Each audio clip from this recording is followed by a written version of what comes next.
मिथिला राजनीति में पाछू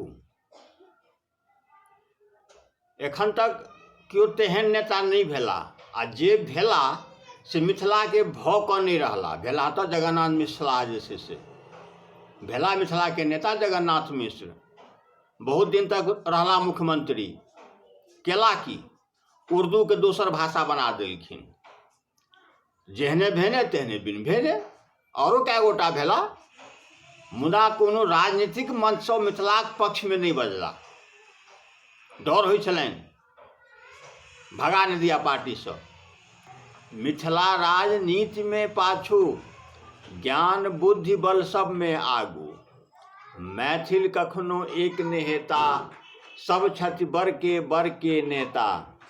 सब छथि लाल बुझक्कर में, लाल बुझक्कर सब छथि, सबसे बेसी हम ही बुझै छियै। सब छथि लाल बुझक्कर में, आ मिथिला गेल निखत्तर में, मिथिला गेल निखत्तर में।